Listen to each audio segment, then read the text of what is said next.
Linda opened her January benefit notice, expecting a little breathing room. Social Security was going up 2.8% this year. On average, about $56 more a month. Not a fortune, but it meant something. Maybe a little less juggling at the pharmacy counter, a little less math at the grocery store. The money did show up, automatically, right on schedule. A few months later, she spread the bills out on the kitchen table. The pharmacy receipt, the grocery receipt, the Medicare deduction. Then she ran the numbers again. She even called the bank, thinking maybe a deposit was missed. It wasn't. The balance in her account looked almost exactly like it did before the raise. And every summer, people start asking what next year's raise might be. But before you worry about the next one, it's worth asking what happened to the one you already got. Not every rule in this video applies to every retiree, but every retiree needs to know which ones apply to them. So let's trace it. Where does a Social Security raise actually go after it shows up? The first place the money comes out is usually the one most retirees are already used to.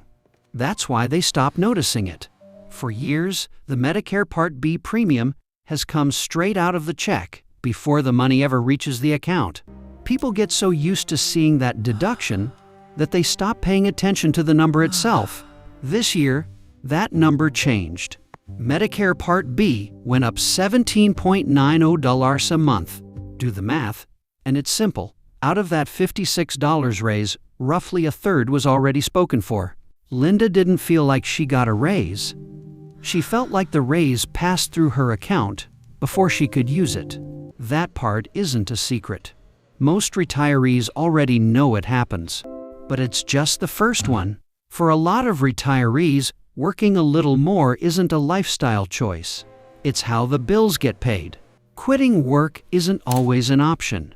But working more can trigger another calculation. Full retirement age depends on the year you were born. For many people reaching retirement now, it's somewhere between 66 and 67. And for those born in 1960 or later, it's 67. Until you reach that age, if you claimed early and are still working, there's a cap on how much you can earn, $24,480 in 2026. Go a little over that line, and Social Security can hold back $1 for every $2 you earn above it. Pick up a few extra shifts to cover rising costs, and you can end up losing part of the exact check you were trying to protect. The good news, it's not gone forever. Once you hit full retirement age, it gets built back into your monthly benefit. But right now, if you're working, this is the line worth watching. This is just an example, not every state's exact rule, but here's how the math can work. Medicare Part B runs over $200 a month. Some retirees don't pay that themselves. A state program covers it for them, based on income. These programs don't work the same everywhere. Some states set the income cutoff higher, some stick closer to the federal minimum. Nobody sends you a chart explaining where you stand. Most people find out when the bill changes. Suppose the cutoff is around $1,350 a month, and someone's income was sitting right at $300. The raise adds $56. Now they're over the line. But this isn't everyone's story. If someone was at $1,000, a $56 raise probably doesn't push them over the line. If someone was already well above the cutoff, they may not have qualified for this help in the first place.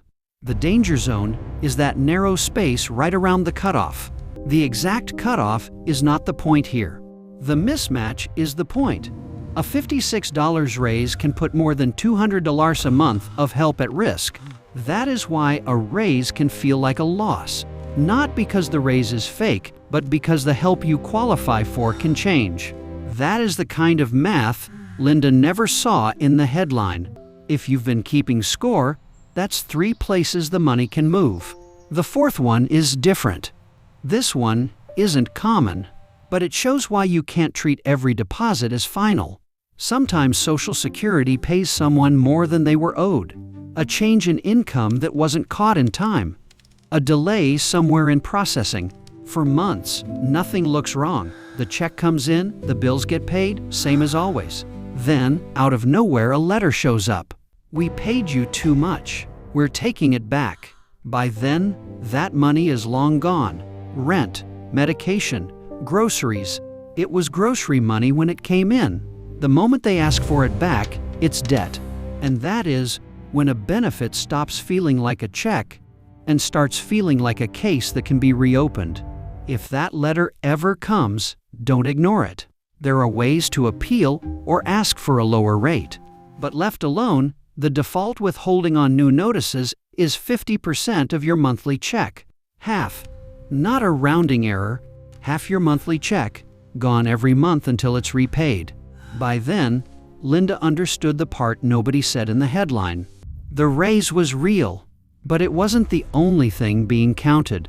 For Linda, the biggest piece was Medicare. For someone else, it might be work income, state help, or an overpayment letter. The point isn't that every retiree loses the raise the same way. The point is that every retiree has to trace their own check. For one person, the raise may mostly disappear into Medicare. For another, it may run into the earnings test because they're still working a few days a week. For someone else, the check may look fine all year, until tax season changes the picture. That is why there is no single answer to where the raise went. There is only your answer, inside your own notice, your own deductions, and your own income. And if you don't check it yourself, the system will still do the math, but it may not do it the way you expected. You pay into this system for decades, and even when it finally pays you back, the math still isn't done. And there's one more calculation to think about: taxes. This isn't just a low-income issue. This is where middle-class retirees get surprised. Not because they're rich, but because the threshold is lower than many people expect. Here's why. The income lines that decide whether your Social Security gets taxed were set back in 1984. $25,000 for single filers, $32,000 for couples filing jointly. Those numbers have never been adjusted for inflation. Not once in over 40 years. Back then, this rule was only supposed to affect the highest-earning retirees. Today, a much larger share of retirees can get pulled into that tax calculation. The thresholds stayed almost frozen, but retirement income did not. The IRS doesn't look at your Social Security by itself. It takes half of it, adds in pension income, IRA withdrawals, 401k withdrawals, interest, anything else taxable, and looks at the total. Cross $25,000 combined as a single filer, or $32,000 as a couple, and part of your Social Security can become taxable. Before next tax season, check that combined number for yourself, because the check you receive is not always the check you get to keep. In the next video, we'll run the actual examples. The raise is real, but before you count on it every month, follow where it goes. For Linda, that meant looking past the notice itself and following the money from there. Medicare came out first, automatically, before she ever saw a dime.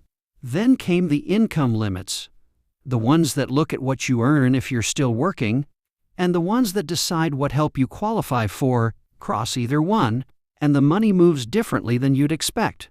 For some, there's also a letter from Social Security to watch for, one that doesn't go away if you ignore it. It only gets bigger.